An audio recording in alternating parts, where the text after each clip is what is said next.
बंदीजनों ने भगवान के रूप की बड़ाई की, बल की बड़ाई की, गुण की बड़ाई की और लक्ष्मी की बड़ाई की। तो नारियों को सबसे पहले रूप, फिर बल, फिर गुण और फिर लक्ष्मी, ये क्रम है। कोई नंद यशोदा का लाल कहता है, अभी निश्चित नहीं है आखिर वो है किसका।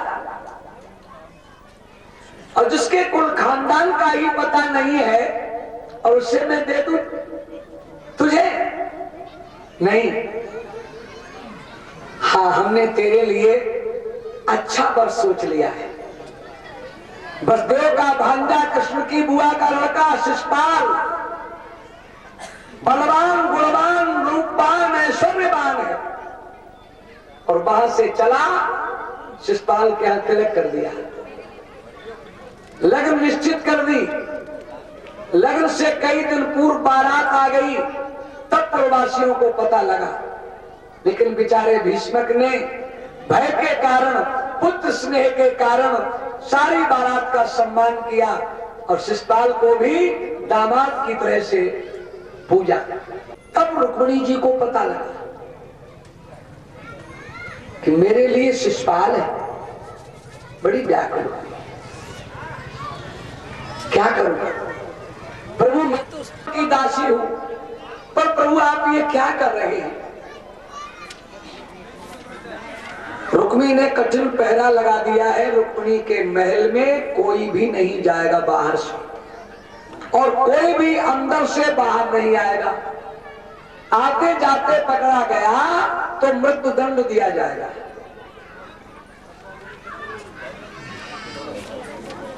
अपने महल की खिड़की के द्वारा अर्धरात्रि में अपने जनाने बाग में पहुंची और एकांत में बैठकर भगवान का चिंतन करती, रुदन करने लगी।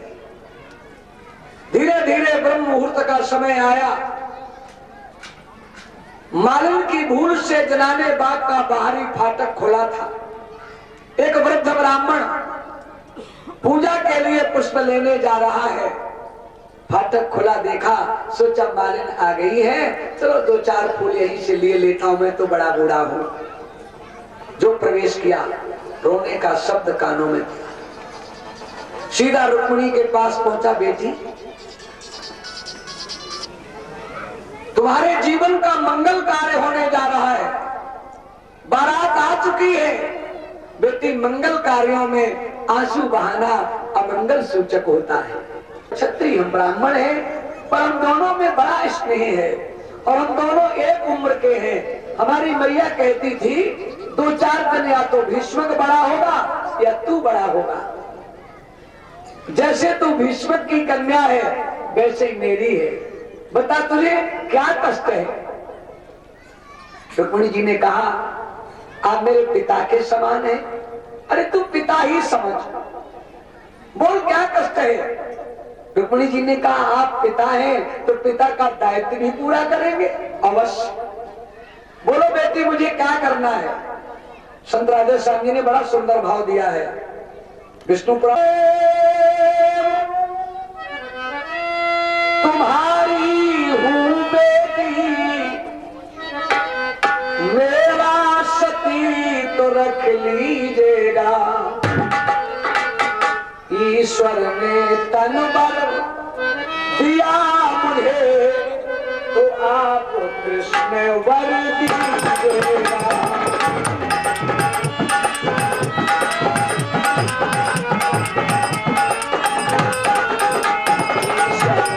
गड़बड़ है, डबल बात कैसी है। देवता पधारो जलद्वार, द्वारिका नाथ की नगरी को, और कह देना ये दिन बीत गए।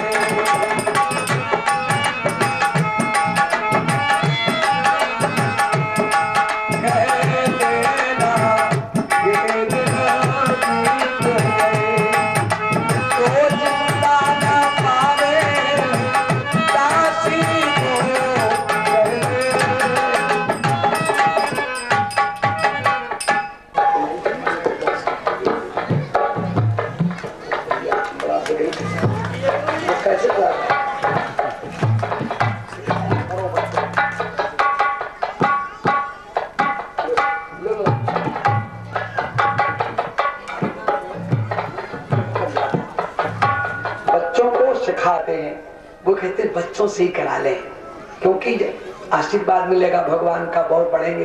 तो आशीर्वाद करो, कथा चल रही होती तो बड़ा गड़बड़ लगता है।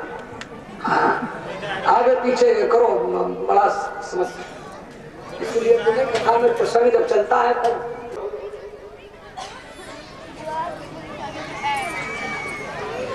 प्रच्छंदम गुप्तम धनम, अपार गुप्त धन है विद्या।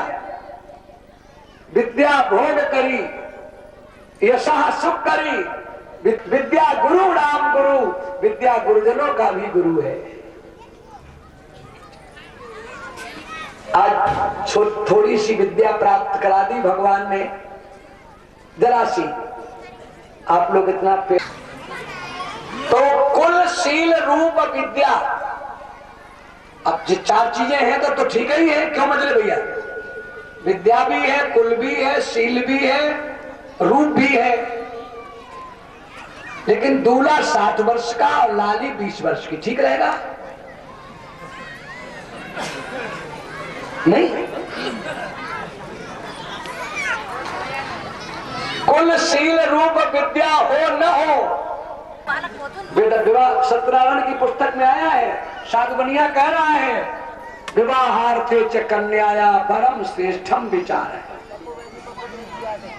कन्या के लिए पर श्रेष्ठ होना चाहिए। और लोग क्या देखते हैं? बोले 2 कोठियां तो दिल्ली में बनी है, 4-5 प्लाट आगरा में पड़े हैं, फिरोजाबाद में पड़े हैं, तमाम खेती खरीद ली है, बैंकें चकाचक भरी हैं, है? और लला जब गौने के बाद रोने की विदा कराए आए और गाड़ी से नीचे जो उतरे,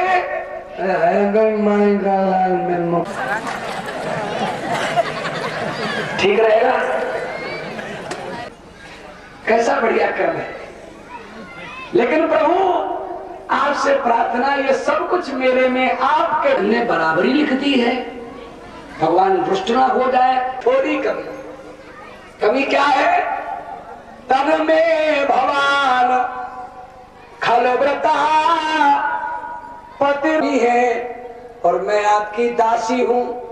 मैंने अपनी आत्मा आपके चरणों में अर्पित कर दी है।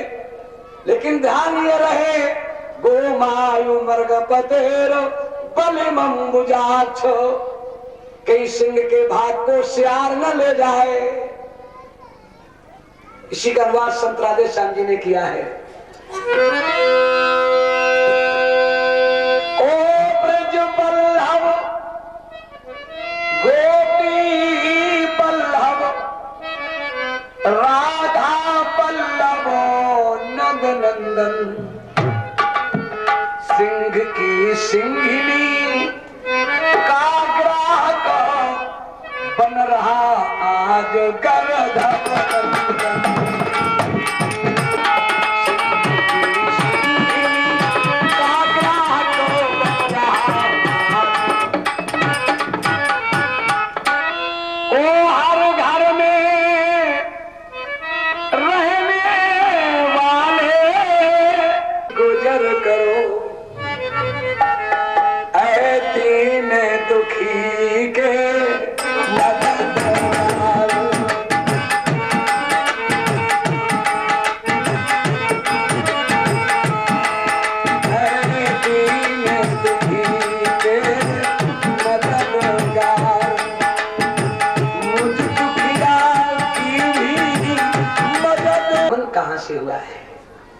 ब्राह्मण ने से पत्र निकाला, इत्ते गुह्य संदेशा यद देव मया हरता विविष्य कर्तुम यच्चात क्रियताम तदनंतरम। इसी का अनुवाद है। ब्राह्मण बोला, हे दयाधाम, मैं कुंडलपुर से आया हूं, रुक्मिणी चरण की है चेरी, उसका संदेशा लाया हूं।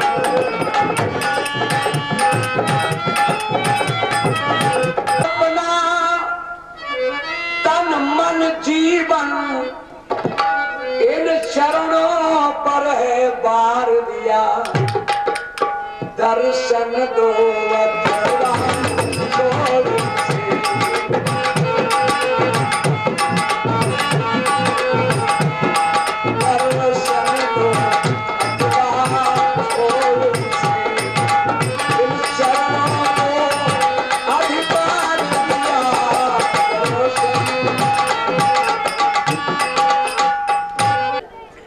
भीष्मक ने भगवान का अपार स्वागत किया, किंतु कठिन पहरा लगा है।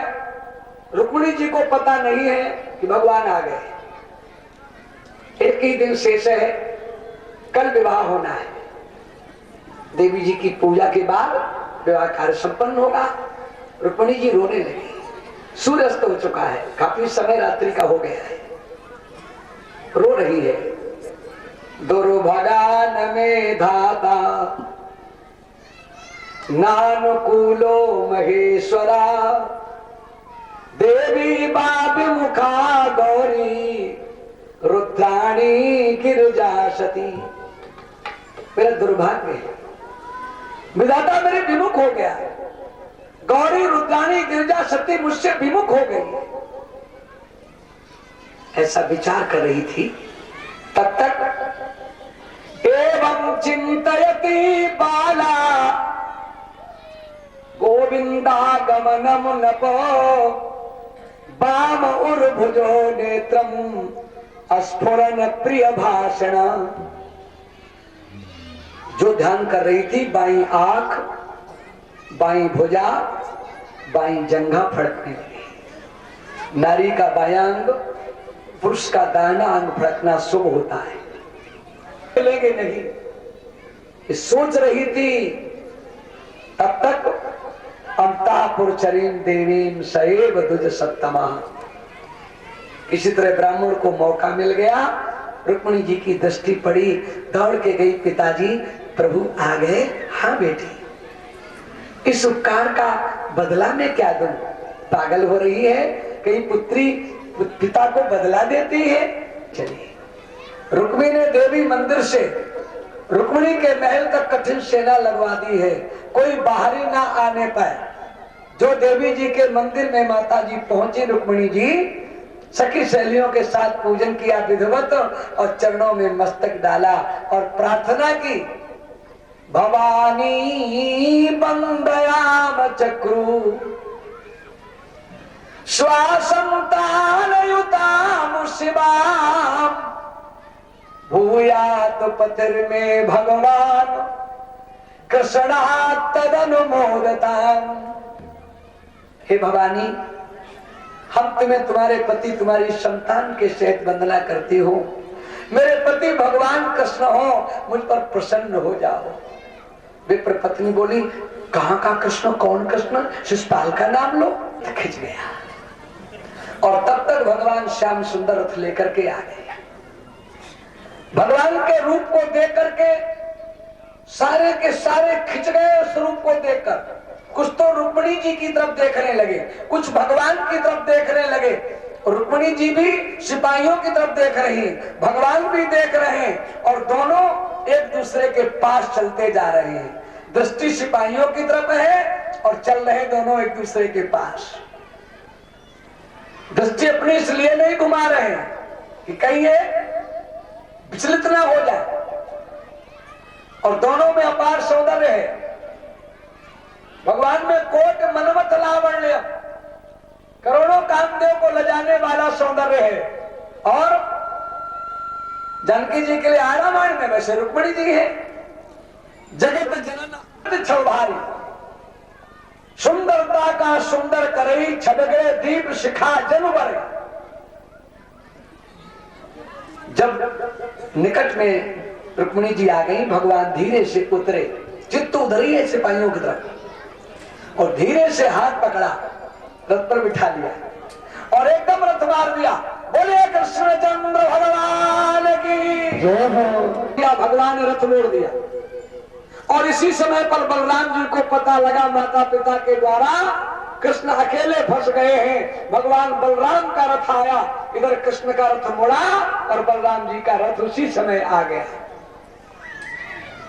भाई भाई से भले ही विरोध चल रहा हो और कोई समस्या फंस जाए और भाई भाई की मदद न करे, कोई बात नहीं, लेकिन इतना ही कह दे भैया चिंता मत करना, समाज के लोग मेरा साथ दे सकते हैं, लेकिन अपने साथ देने को तैयार नहीं है। इसलिए तो कथाएं सुनाई जा रही हैं, इन्हें सुनो, विचारो और आचरण। रुक्मी ने जो देखा नीच, इसी बल से विवाह करने आया। सुन, आज मैं सारी सेना के मध्य में प्रण कर रहा हूं, अहत्वा समरे कृष्णम अप्रतोहित रुक्मिणीम कुंडनम ना प्रेक्षामि सत्यमेतद ब्रवीम्यहम्। अगर समर में कृष्ण को मारकर रुक्मिणी को वापस नहीं लाया तो दोबारा कुंडनपुर में प्रवेश नहीं करूंगा। और लेकर सेना ललकारा, दोनों भाइयों की मार से खलिहान सा खटा। भगवान ने रुक्मिणी का रथ तोड़ दिया और वरुण पास में बांधा, पकड़े बाल, जो तलवार पर हाथ लगाया, रुक्मिणी जी की दृष्टि पड़ी। भय विह्वला पतित्वा पादयो भर्तु उवाच कर्णम सती योगेश्वर प्रमेय आत्मन देव देव जगतपते हंतुम नारस कल्याण भ्रातरम में महाभुजो। हे प्रभु, मेरे भाई का वध मत करो। भगवान ने बांधा, रथ के पिछले भाग में डाल दिया। बलराम जी आए, रुक्मिणी को रोते देखा, कहा कृष्ण तुम तो कहते इसने पत्र भेजा, मुझे बुलाया, पर ये रोती क्यों है? भगवान ने कहा जब जन्मभूमि छूटती सबको कष्ट होता है। तब तक बलराम जी की दृष्टि रथ के पिछले भाग में पड़ी और कहा ये पीछे क्या है? भगवान बोले दहेज है भाई साहब। द्वार के द्वारा खोपड़ी पर चौराहा बना दिया और एक तरफ की मूछ काट ली और धक्का देकर के निकाल दिया। हमारे शास्त्रीय विधिवत उपेन कुरूप बहा। राजन, द्वारका में आकर भगवान ने विधिवत भीष्मक की पत्नी, अन्य पुत्र और उनकी बहुओं को, सबको, परिवार को बुला करके, हौसले कहते भगवान की भावरें पड़ी नहीं, विधिवत माता रुक्मिणी के साथ विवाह किया है। इस तरह भगवान श्री राधे श्री राधे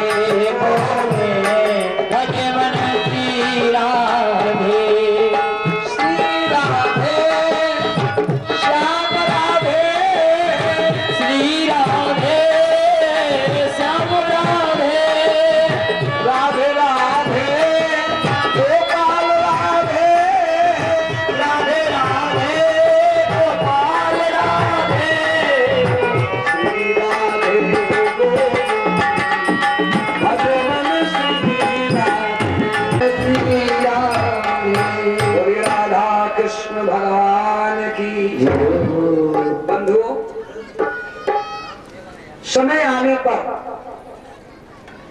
स्वयं कामदेव ने मायावती के नाम से रहती सम्रासुर क्या उसको दिया। रति ने भगवान प्रद्युम्न का पालन किया, सारी विद्याओं को सिखाया। भगवान नीचे रखती जाओ, सम्रासुर का विनाश किया, वहां का राज मंत्रियों को देकर पुनः द्वारिका में मायावती के साथ आए। रुक्मी ने पिछले बैर को समाप्त करने के लिए अपनी रुक्मती नाम की कन्या अपने सगे भांजे प्रद्युम्न को दी, जिससे अनिरुद्ध नाम का बालक हुआ। आपको मालूम है अनिरुद्ध कौन थे? अनिरुद्ध स्वयं ब्रह्मा जी थे। गृहसंहिता में लेख है। सूर्या के पुत्र चंद्रमा और एक भगवान प्रद्युम्न के पुत्र उषा ने स्वप्न में पति के रूप में देखा है और अपनी सहेली चित्रलेखा के द्वारा बुलाया है, जहां पर भगवान अनिरुद्ध को कैद में बाणासुर ने किया। बाद में भगवान ने जाकर बाणासुर की 1000 भुजाओं को काटा। भगवान शंकर से युद्ध भी करना पड़ा, लेकिन बाद में आदर से माता उषा का विवाह हुआ। लेकिन एक ध्यान रखना, इस कथा में सार है, मैं सार बता रहा हूं तो समय जा रहा है। हमारे धर्मशास्त्रों में, पुराणों में सर्वोपरि 5 पतिव्रताओं का नाम आया है। सर्वोपरि जिन पतिव्रताओं ने स्वप्न में भी पर पुरुष का कभी ध्यान नहीं किया। माता उषा ने इसलिए पलंग समेत मंगाया कि स्वप्न में भगवान अनिरुद्ध को देखा था। सोचिए अगर मेरे पिता ने कहीं दूसरे से विवाह कर दिया तो मेरा धर्म चला जाएगा। उत्तम के असमस मन माही सपने वान पुर जगनाही, लिखा रामायण में। तो उनमें 5 माताओं के नाम सर्वोपरि है। नर नारी बूढ़े बच्चे जवान जो कोई प्रातः काल उठते समय इन 5 माताओं का नाम श्रद्धा से लें, उनको सुख संपत्ति की प्राप्ति होती है। वो कौन है? उमा उषा च वैदेही रमा गंगेति पंचकम प्रातः ईश्वरे नित्यम सुख सौभाग्य वर्धनम। उमा, उषा, वैदेही, रमा और गंगा को मिटाया मणि अक्रूर जी के पास। यद्यपि शतधन्वा ने